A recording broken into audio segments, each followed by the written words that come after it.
All right, welcome back everyone to another episode of Water Break at Step Off.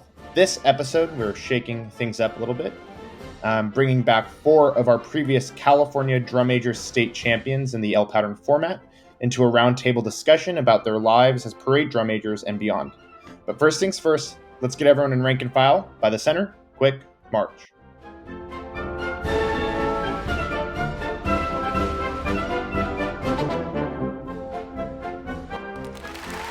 All right, so today I've joined together all of our California Drum Major state champions. We have Chance McDonald, Keegan Mccoy, Caden and Zac Shi. Thank you, everyone, for being here. Yep, let's get around with applause for them. So typically on our show, we usually give a single host 32 counts to explain their life. But since there are 4 of you, let's just go around and give the audience just a summary of your upbringing, your career in the marching arts, and where you are now. So let's start with Chance McDonald. Chance, let's open up to the audience. Thank you so much for having me. I started band in middle school, and I didn't start marching band until high school. Went over to Riverside King, and my upbringing was really rough because I couldn't march and play at the same time, so I got thrown into the American unit. And then year by year, I slowly moved up the block, and then finally my senior year, I became drum major. I started competing in the I pattern world my sophomore year, and then I didn't start L pattern until my senior year. Okay, awesome. And where are you now? Right now, I've graduated, went to RCC, then graduated from CBU, and I'm the band director at Diamond Valley Middle School. That's awesome. All right. So now up next we have Keegan Mccoy. Let's hear where you're from, Mr. NorCal. All right. Hi, my name is Keegan. I'm from Santa Cruz, California. I started band in 5th grade, and then I played trumpet all the way up until my senior year. I switched to euphonium, and then I played that at San Jose State for a year in their wind ensemble, and then I was drum major at Santa Cruz High School my senior year. I was the assistant my junior year. I started competing in L pattern competitions my sophomore year in high school, then did it up until my senior year. And then in the marching arts, something else I also do color guard. I've marched with the Santa Clara Vanguard. I've also marched with Carolina Crown. All right, awesome. And where are you now? Oh, I'm also instructing at Santa Cruz High School. I'm the assistant director, and I'm also their color guard instructor. So it's pretty cool. Nice. All right, jumping back down to Southern California, we have Kaden Cho. Hi, I'm Kaden. I'm from Arcadia, and I did band. I think I started in 4th grade, and I played clarinet. Then I did it in middle school. We had a marching band in middle school, so I did drum major in 8th grade.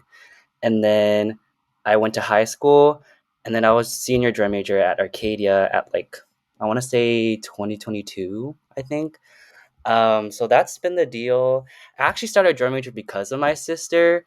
She was drum major, Arcadia drum major a while ago.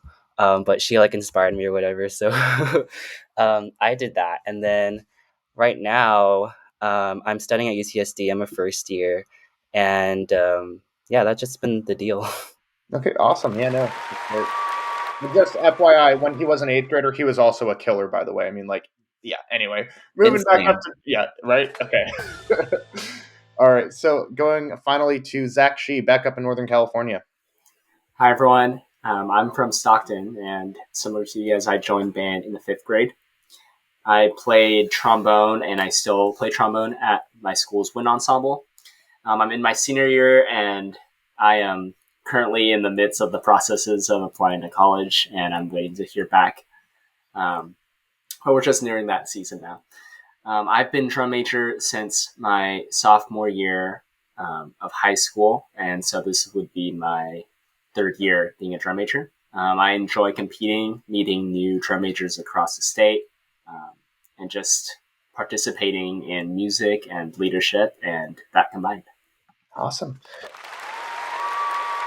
All right, so now that we've introduced everyone, I kind of wanted to just sort of lay the ground down for what is the drum major format for the competitive circuits that we've all competed in. So we've competed in an L pattern. Would any one of our guests like to explain the layout of our L pattern? I'll do it. Why not? So I'm going to go back to like way traditional. The L pattern is a drum major in front of the band, taking the band down a parade route that would be in the shape of an L. So at some point you're going straight, and then you signal the band to make a left-hand turn. The band makes the left-hand turn, goes all the way down, and then the drum major signals the band to turn around, go all the way back down that line, and then make a right-hand turn and come back down, and then end the band that way. That was the super old way. And there was even a video of someone who brought their band to an L pattern competition. I think it was WDMA. It was a really cool video, but that was the tradition of it. All right. And there's certain aspects of the L pattern that have specific names. So before you step off your band, you typically start with an opening flourish called an opener, right? And so that usually lasts 30 seconds long, and you should be on your first step, your left foot. You should have called off your commands by that 30 seconds, right? And another facet on the final part, as you take that right turn and you're on your final leg now, you're bringing your band back, you are given the opportunity to salute the officer that is adjudicating you. And so on that final leg, that should be the apex of all your spinning moves, and you should finally tuck into salute for a perfect 6 steps before the salute line and 6 steps after, before breaking off, then finishing by halting and dismissing your ensemble. So that's just sort of the layout. Is there anything else that we're missing? All right, sweet. All right. I think it's important to also mention that the purpose of L patterns too is to give drum majors in their off season. They're typically done during the winter, to give them a little bit of a place to kind of keep working on their skills and advancing them. So the point of the L pattern is to basically represent what it's like for a drum major to march down a typical parade street. What we've done with that is we've actually taken it and we've made it into like a more confined kind of space. So we made it into like an L shape versus just like a straight line. So it's a long L and then a short L and then it goes back. But yeah, that's kind of it. I forgot what else I should say. So, shoot. I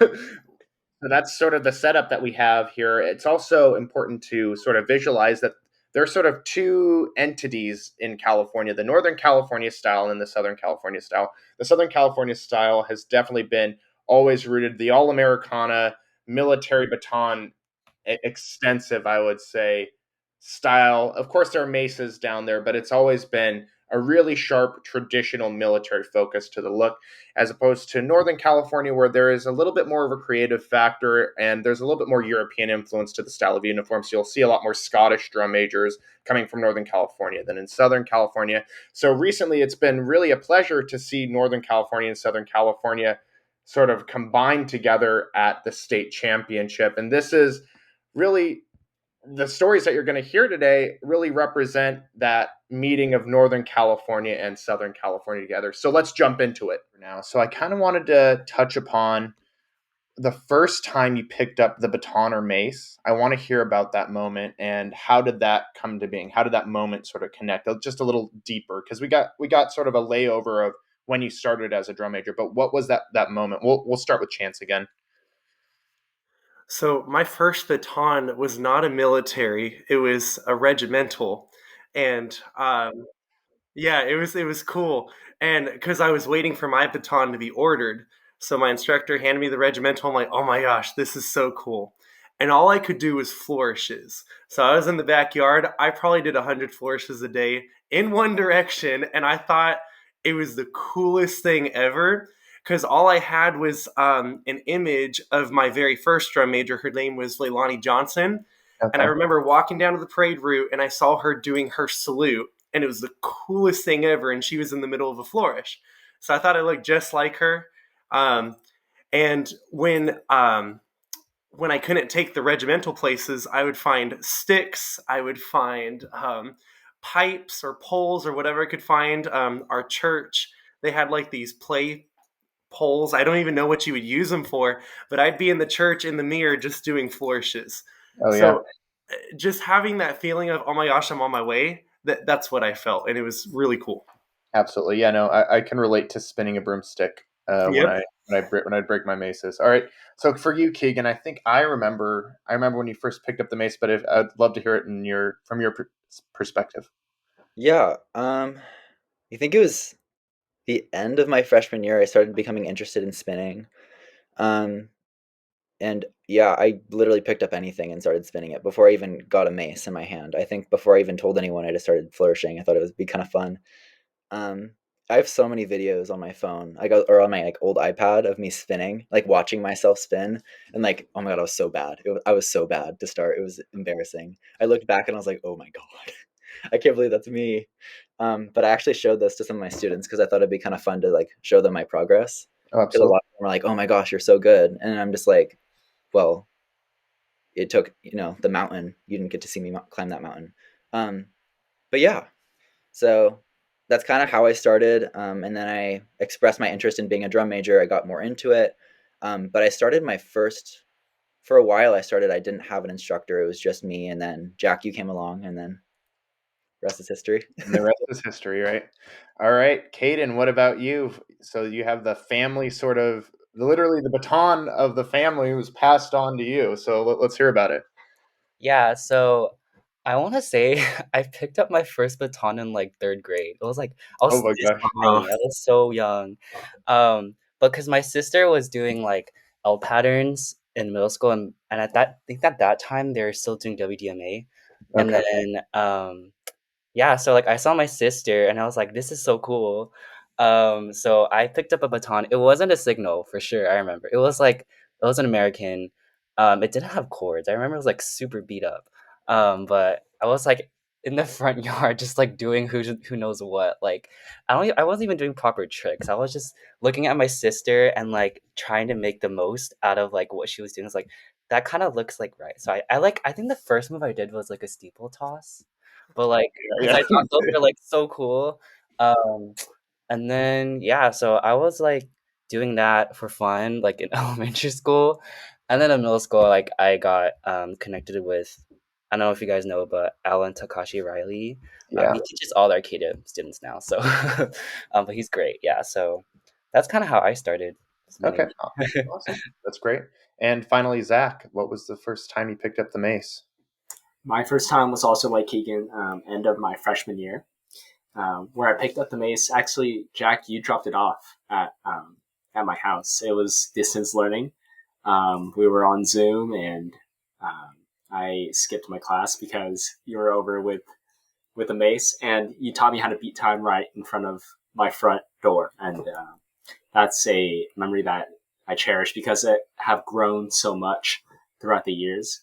But I remember also, like many of you guys, starting with a broomstick is what I spun in the backyard, and learning to get adapted to the weight of the mace in the beginning. That was probably the most. So funny story here. I remember. So he had his basic moves down, and he wanted to try a parallel, but he didn't know how to do a parallel.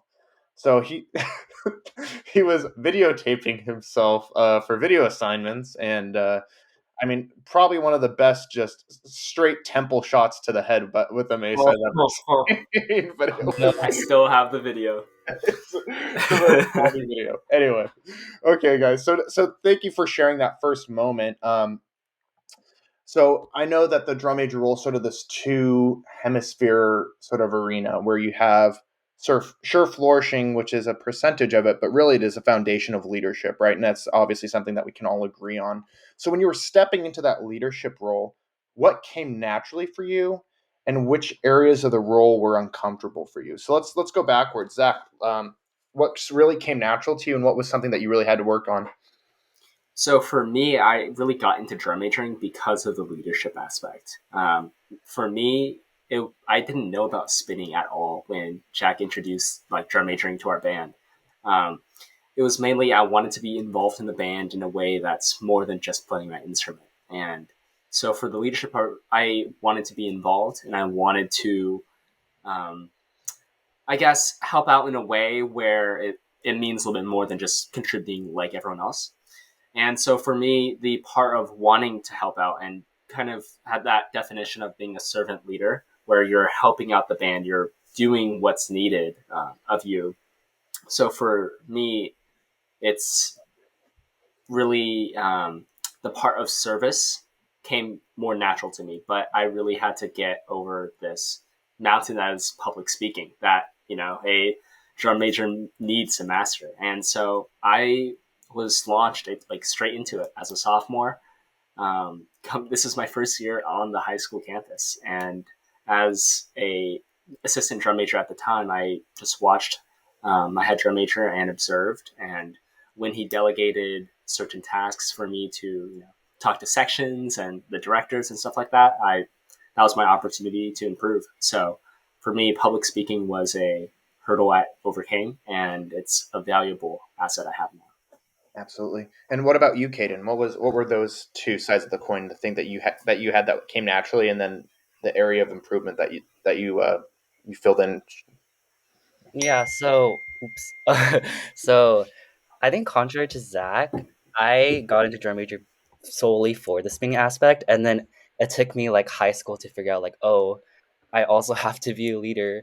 And I think like for our school particularly, we don't have like assistant drum majors, so I didn't have like that experience before becoming drum major, but we did have like section leaders. So junior year I did do section leader, and then I was like, oh, this is like so cool. I like leading. I think when I jumped in senior year, something that was hard for me was just being assertive with certain members. Like I'm not really the most assertive type, I would say. So I guess that was the hard part. But then I think like something that came naturally, I would say like just connecting with the younger members, like making them feel welcomed and like not intimidated. That was like cool for me. So Absolutely. Yeah. Awesome. And what about you, Keegan? It's funny. I'm gonna start by just saying like Zach has been saying a lot of stuff, and I like didn't realize how much we have in common. Like I feel like we haven't talked too much, but kind of similar to almost kind of similar to Kaden too. Like I really was interested in the spinning part, but also I've kind of known since elementary school that I wanted to be a teacher and an educator of some form. I didn't know what I wanted to be an educator for, but seeing that position and like seeing the spinning, I thought that was super cool. And then as I sort of got into that, I also started to like connect the dots and realize like, wait, like this is like the perfect position for me because I love spinning, I love flourishing, but I also love teaching and educating, and also like, I don't know, being like someone who sets the example and also like does everything you're supposed to do. And also, I mean, like band was the biggest part of my life and still is, honestly. It's kind of cool. But I feel like I was able to really take on that position because of how much I loved the program I was in. And I'm really protective of the group. I mean, I still teach there and everything. And I feel like that was the best way I could like do my part. And, it's kind of it. But yeah. Yeah, and let's finish up with Chance's response. It's funny, the Northern California drum majors have something in common. Now I'm going to piggyback off of Kaden. I'm glad Kaden said it because I was trying to figure out a way to say it, and Kaden said it perfectly. I didn't get into it for the leadership position. I solely wanted to spin. I wanted to have the same impact that Leilani had on me, just in a performance setting. So when I got the leadership position, what came really naturally to me was just working hard, putting in a ton of hours of practice, and encouraging my band to do that.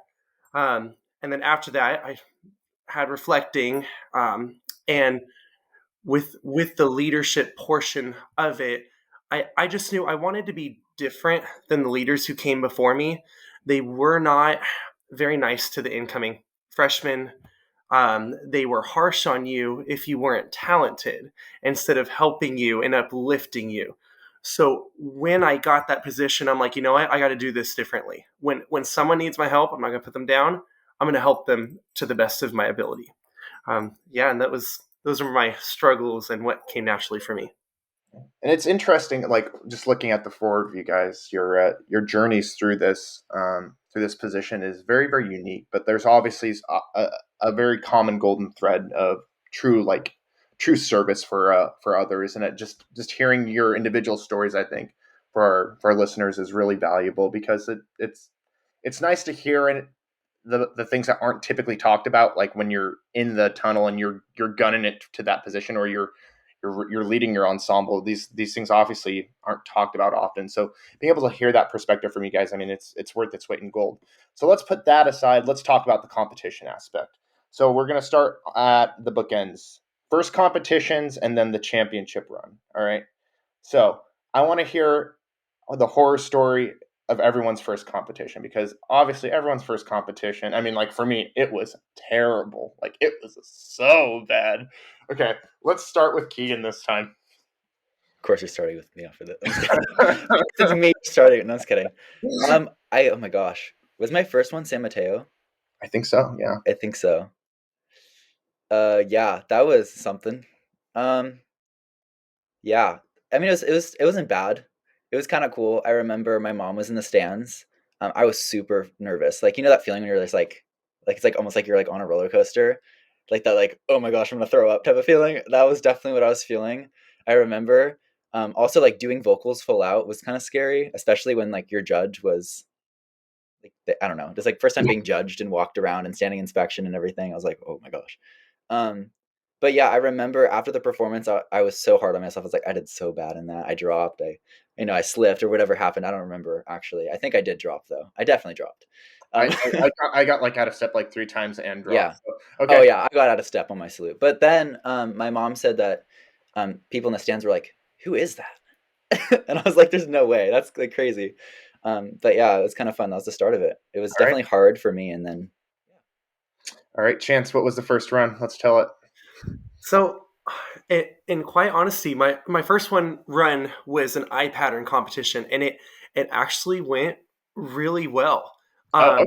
I got a penalty. We used to do the slip penalties, and I got like 1 or 2 slip penalties. It was funny. Right before I went on, I told my instructor, I was like, I got to pee so bad. And she's like, you're going to go after, you got like one person in front of you. And you know what? The best runs happen when you have to pee. And it was a pretty good run. But my first L pattern competition, which was my senior year, it was very messy. I remember watching the video and I was like, wow, that was bad. and I ended up forgetting portions of my routine. And I'm like, how did I forget those? I never forget my routines, but the L pattern is so much longer than an I pattern, and I ended up forgetting. So that was like the biggest change, going from I pattern to an L pattern. Oh, absolutely. And Kaden, your first run, when was that? My first run was in middle school, and then it was at Bellflower, I think. And I remember, okay, the spinning and the marching aspect was fine, but I brought 2 left shoes that day. And like they were white, and then at that point Gabriel was competing too, and his uniform only had black shoes. I was like, oh my god, I'm screwed. So I had no choice but to march with those 2 white left shoes, which is like really funny because I remember like the judge didn't say anything about it in the tape or in the paper, so I was like, okay. But honestly, that was like the highlight. It was just I had 2 left shoes, my first competition, but yeah. And it was a good run? It was a good run, I would say, yeah. Okay, good. Okay, awesome. Sweet. All right, and let's finish up with Zach, your first run. So my first run was actually a parade competition, and it was the Foothill Band Review in downtown Pleasanton. And it's a massive street with lots of people on the ends, and for not having done any competition, or spinning in public in general, it was frightening. I had a good run that day, clean, but not very good, obviously. And then my first L pattern run was the following winter season. It was a mess. It was drops and out of steps and whatever. But I remember it was just so fun that day because I met so many drum majors from different schools, different realms, and people with different stories. And it was just an amazing time. And that's what made me fall in love with L pattern. It's the people. All right. Well, thank you for telling us about our first chapter of our story. What we're going to do right now is we're going to call the band to parade rest, and then we'll be right on back to talk about each one of your championship runs. All right.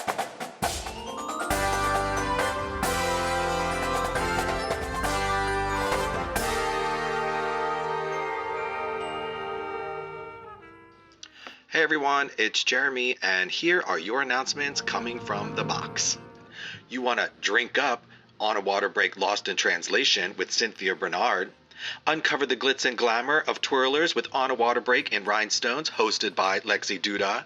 Get the insider scoop from the stands with On a Water Break from the Stands with Cindy Berry, aka Leander Mama, and join the band family in On a Water Break family style with Stephanie Click, plus much, much more to come. Make sure to follow us on social media at On a Water Break for all the latest updates and bonus content. Got something to share or a burning question? Email us at onawaterbreakpodcast@gmail.com. So don't be the person that doesn't tell their friends about a water break. Make sure everyone stays hydrated. Okay, field staff, take it away. Let's reset.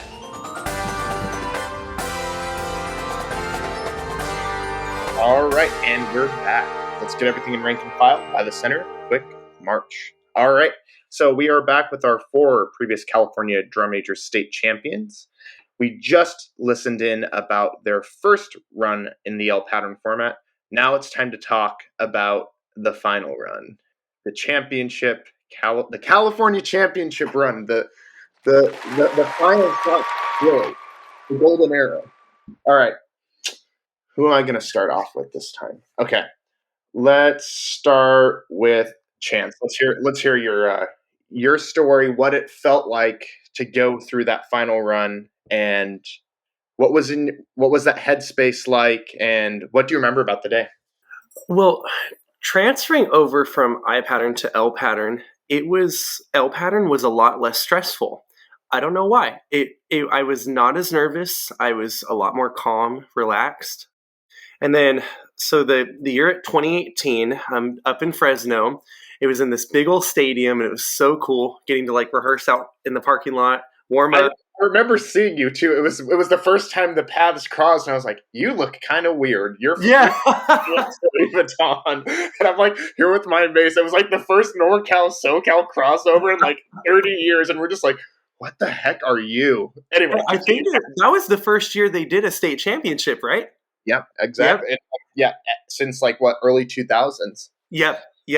It was such a cool experience, and I remembered my opener, and then kind of blacked out in between, and then I remembered the salute. I remember in the opener, I felt like I had almost dropped when I caught my waterfall. Something just felt off about it. Yeah. So I remember thinking, okay, don't do that again. We're competing right now. Then the rest of it felt so smooth and cool and collected, and I was just so relaxed. I get into the salute, and I'm like, wow, this is the last one. This is the last time I'm competing. And because after high school, there's really, we are so unique in California to what we do. And there's really nothing after high school in California to do this except for teach or judge. And it was just very emotional knowing that was the last time. And I was like, let's just enjoy this. Just have fun with it. And right. Yeah, that's what I was feeling.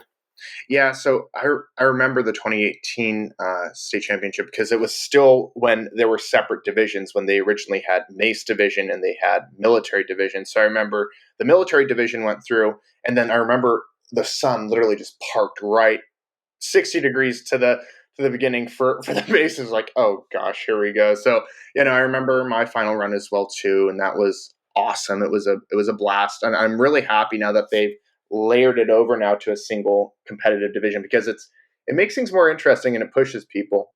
All right, so let's see who I'm going to pick on next. All right, Zach, let's hear about your run last year that won you the state championship. Yeah, so my run last year was down in Pasadena, in the Pasadena City College, and I mean for the NorCal season beforehand, it was a grind the whole season. And for the online competitions that I did before state championships, it was kind of more relaxed because I'm not in such a big hurry and doing the whole day types of competitions.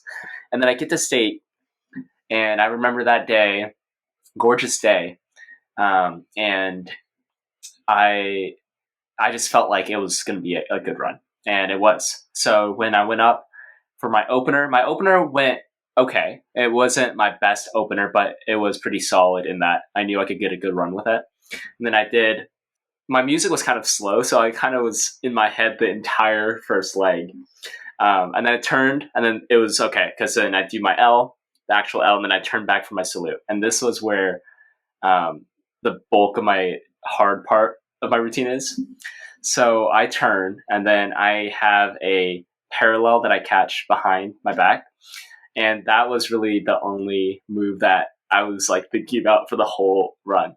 And the music hit that cue, and so I tossed it. And then it was a little shaky on my footing. Like I had to shift my footing to catch it. But I did feel like I was able to get, like, because when I wrecked it, I know like if I can catch the one I toss or not.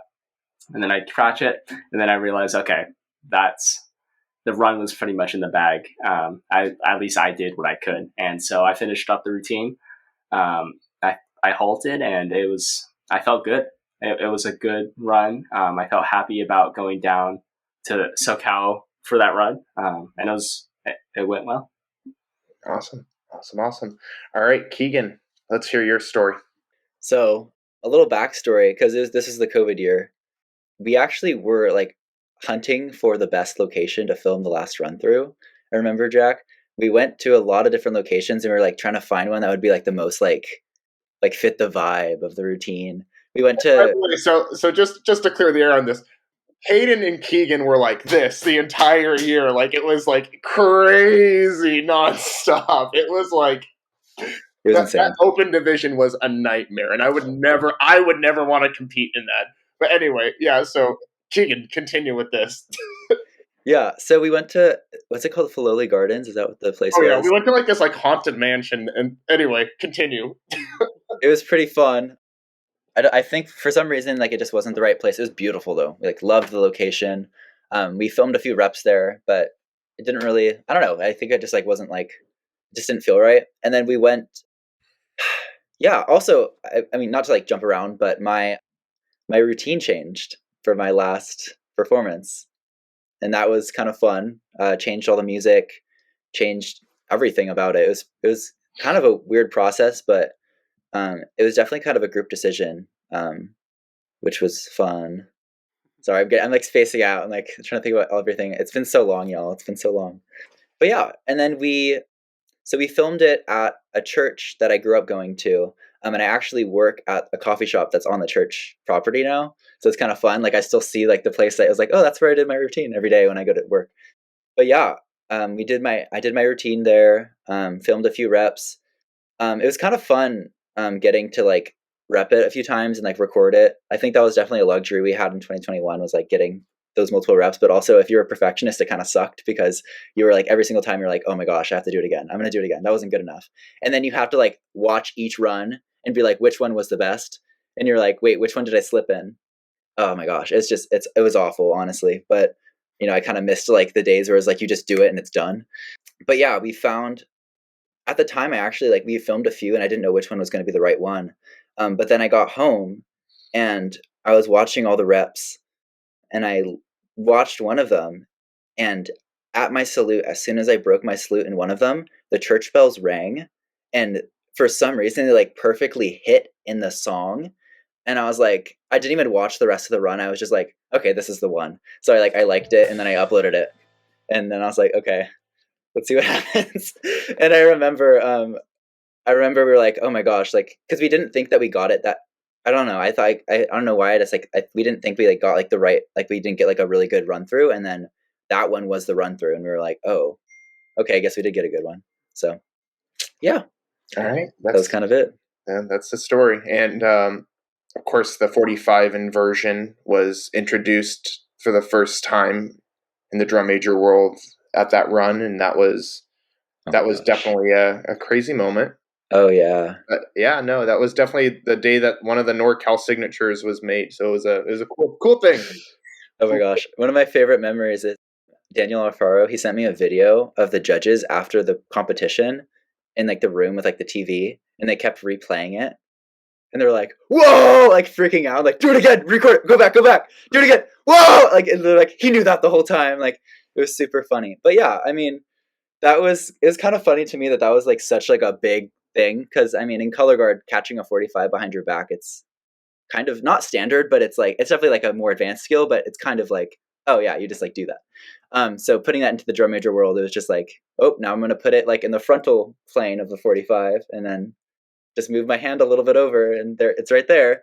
And then everyone in the drum major world is like, I'm just like, that's kind of funny. But yeah, it's kind of funny how that like blew up and was so crazy. 45 inversion. All right, and to finish it up, we have Kaden's Symphony, the handwritten L pattern in every sense of the word. Kaden, let's hear it. I think Champs was at Crescenta Valley. Yeah. And funny thing about that one is that like my grandparents live there and my cousins, so my cousins didn't come, but my grandparents came, so it was like really cool. It was super cloudy that day, I remember. It was like cold and cloudy. It was, yeah. And I think I was nervous, but like I wasn't shaking nervous. I don't know. I wasn't that, yeah, I was like pretty cool. And then I did a routine, and I remember like my left routine, like I had what's it called? The palm spin pass, and then you like go over your head or whatever. And I couldn't do it for some reason, so I was like, okay, whatever. And I just like improv something. And then, yeah. We did not know that. We did not know that you were. Yeah, seriously. Yeah, so that was my official announcement. I did not know my routine, my left. So other than that, though, like I thought it was a really good run. And then, yeah, yeah, it was like my junior year. I want to hear about the music because I think that is so special. I mean, like what you did with the music, like that's amazing. The audience, what you did.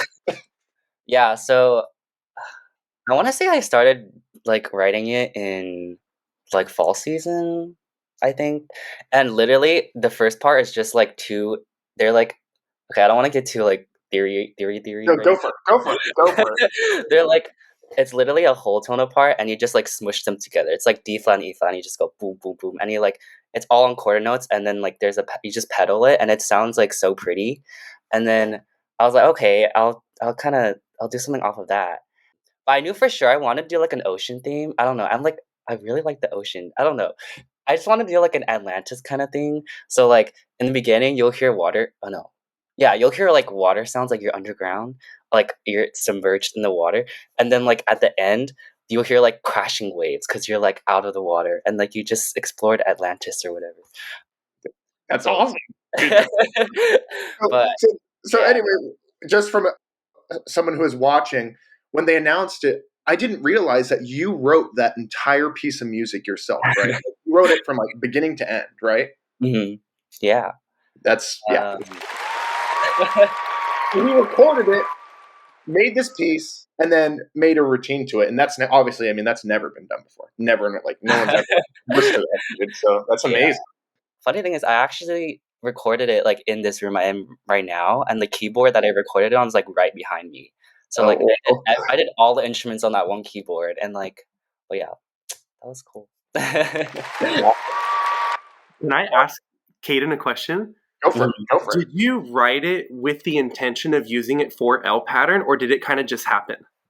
Oh, okay, that's a really good question. It just happened. Like I wrote the first part, which was like going to be my opener, but then at that point I was like, this is not for drum major. I'm just like playing around, and I was like, wait a second, this would be so cool like as an opener. So that's how it happened. Right. Yeah. No, that's amazing. That's absolutely amazing. So we're gonna finish up on some fun questions, some quick questions. All right. So let's go down the list here. All right. Your favorite move on your home equipment. So let's start with you, Zach. What's your favorite move? My favorite move has to be, I call it the Glendora toss, where it's it's a roundhouse like waterfall toss. And then the hands go juxtaposed. Oh, yeah. I think it's been in every single routine I've done, parade and L pattern, since I've started. All right. Chance, what about you? The waterfall. And now it's usually, primarily it's done in the right hand. If you watch the King drum majors, they did it in the right hand. And then I told my kids, I'm like, you know what? We're going to start doing it in the left hand. So the left hand waterfall, either adding both free hands or one free hand and having the clock motion, my absolute favorite move. All right. Keegan, what about you on a mace? Ooh, honestly, my favorite move is actually on baton. Oh, okay, go for it. I mean, I love some good finger rolls. I learned how to like infinite finger roll where you flick it off the pinky and catch on the index finger. Like that was one that I love to do. It's like the Ohio State baton twirler one. But my favorite finger roll move is one where you do a full finger roll and then you go back over the other hands, but you extend your arm down and then you finish in a pinch grip at the bottom, like between your thumb and your index finger, and then you can go right up into your. So you go up and then around and then up. That's the one I really like to do. It's fun. Yeah, and so funny story about that is Keegan wanted a signal baton, but we didn't want like the average signal baton, so we ordered literally a miniature like toothpick mace from Moffett Mace. We got it like what was it? It was just like 40 inches, right, or something like that. I forgot what it was exact. I think it was 38. 38. And so basically, we made like a miniature baton into the signal, and it worked like perfect. It worked. It was so really fun. Good. Yeah. All right, and finally, Kaden, what's your favorite move? It would have to be, I think it's something I made up. It's like you palm spin on a 45 with your right hand like below you, and then you go up, and you pass it to your left hand, and now you're palm spinning like right here. Oh and, my like, gosh. I did that. Okay, I was never able to figure out how y'all did it. It's like, it is so exposed, dude. No, I did that. I remember I did it in like my sophomore routine, I think. But yeah, that's had to be my favorite move. All right. So now that we have favorite moves out of the way, what is being a parade drum major without having a favorite march? Keegan, what's your favorite march? Oh my gosh, I haven't.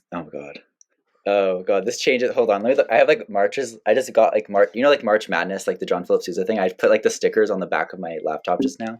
Let me look at some of these. That's awesome.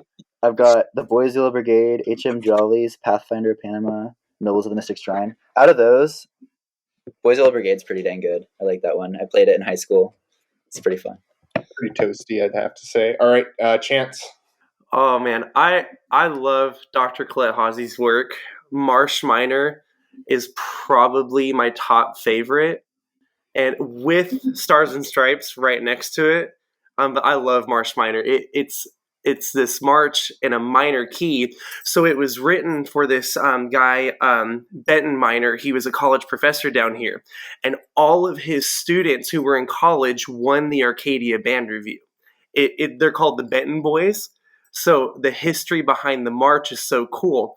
But Dr. Colette Hawsey wrote it with hints of Army of the Nile embedded into it. It's just such a brilliant march. So yeah, that'd be it. Quite the Riverside King response. All right. Yeah. We did it twice. Zach, what's your favorite march? My favorite march is probably Shrewsbury Fair.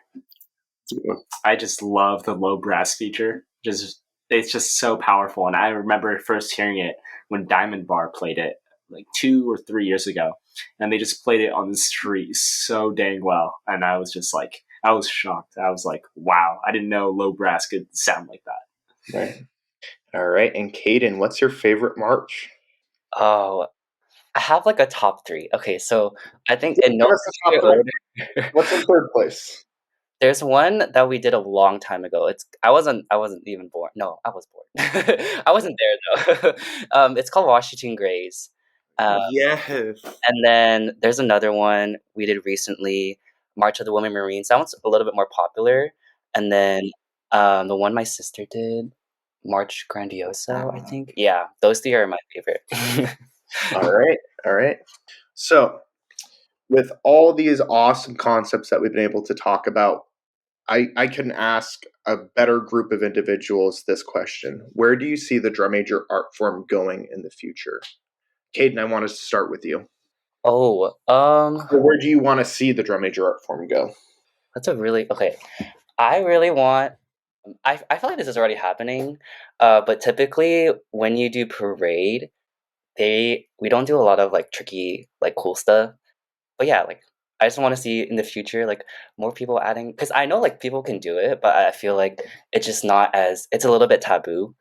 So I just want to see like people do like the really cool tricks that they do in L patterns. I mean, it's already happening, but I want to see that more. Absolutely. On the street. Absolutely. Yes. And so Keegan, what about you? Where do you want to see the drum major art form go? Ooh. I mean, obviously I'm someone who's like went from drum majoring to color guard. So it probably seems like I'd be someone who's going to be like, I want to see like more body quality and more like dancing on the street. No, I don't. I'm definitely not like that. I don't want like the drum majors to boogie down the street or anything. Though that would be kind of fun to watch. I mean, like if it was like like an actual parade and not like a competitive parade, but that'd be really entertaining. I would. Sorry, I'm going on a tangent. I would say I really want to see like, oh, that's hard. I don't know. I want to see it evolve more, like with flourishing, and see drum majors continue to like add on to ideas that have been built from their past.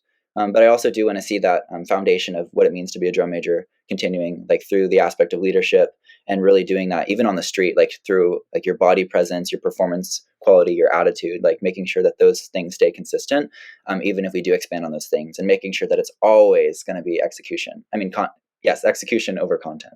Yeah. All right. And then, Chance, where do you see the drum major art form going, and where do you want to see it go? I am fearful that we could possibly start losing specifically the parade aspect of it. Oh my gosh, Arcadia used that street for 40 years, and then all of a sudden it got moved streets.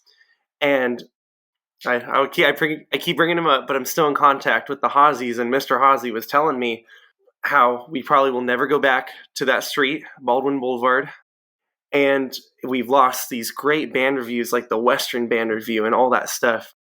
And I'm just hopeful that we don't lose it. And I think arguably the drum majoring arts is what's keeping Parade alive. It's kind of enticing the directors to keep doing it because they're going to have a few upset kids if they cancel parades.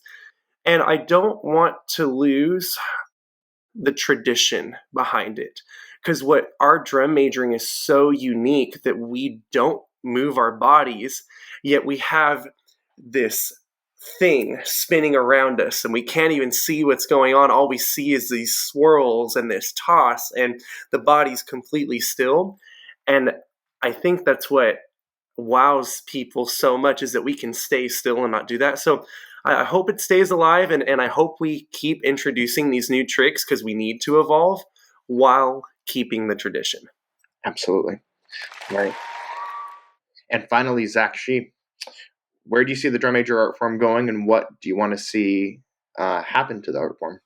I see this drum major art form being so competitive, and I love that, because competition is what fosters these new ideas and these new tricks and new traditions even. What I've noticed is here in Northern California this season, with the scholastic or the majors division spinners, they are so dang good. Like, it is so competitive, and they would have smoked the open class my first year. I mean, it's just, as we evolve more and we're returning from COVID, I feel like there's a spark that it's kind of lit. I haven't seen the world before COVID, but what I've seen after COVID is there's a spark that everyone wants to improve, that everyone wants to get better. And that competition is already, I'm seeing it already throughout the season, fostering these new moves and these new, this new music ideas, these new changes of uniforms and stuff like that. But I agree with Chances. I hope the tradition, which is one of the biggest contributors to this art form, is the history, the traditions, and the passed down, even like oral stories. And I hope that will change or will stay. And I know that as the drum majors progress and move on, that is one thing that will stay constant, is the traditions, the stories, because that's really what defines this art form, I feel like.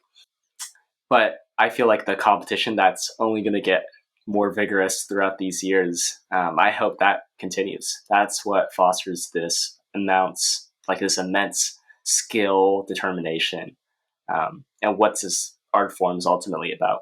Absolutely.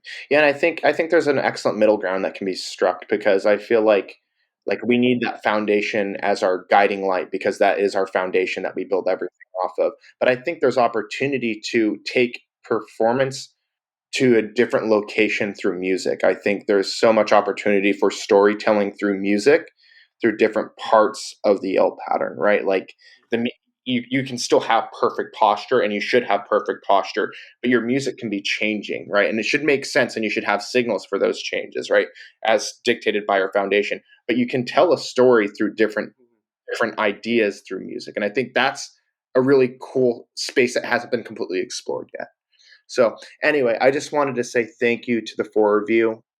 You are all just outstanding individuals. I'm so grateful to have met you through this art form and seeing the fire and passion for this activity burn bright in each one of you nonstop. I mean, that means the world to me. And I'm so grateful to have all of you guys as friends. I just wanted to plug you guys. Can they find you on Instagram, Chance? Or can they find, can any of our audience find you on Instagram? Yes, it is all lowercase. It's drum major _ 2018. All right. The drum major. All right. Kaden, where can they find you? Kaden.cho, or selfless shame plug my Spotify. Go check out his music. Yes. All right. And Zach, where can they find you? Instagram at Zac.Shi. And finally, Keegan? You can find my Instagram. Keegan McCoy was taken, so it's Keegies with a Z. So Keegiez. Yep, had that since middle school. Never changed it. Still want to change it, but for now, check it out. All right. So to finish this off, let's call this band to dismissal. Band, you are dismissed. Make sure that you all listen into another episode of On a Water Break. In the next coming weeks, we'll be working with our entire host group on a variety of different marching arts topics. All right. Thank you all again. Peace out. The On a Water Break podcast was produced by Jeremy Williams and Christine Reams. The intro and outro music was produced by Josh Lyda. To learn more, visit lydamusic.com. And until next time, thanks for tuning in.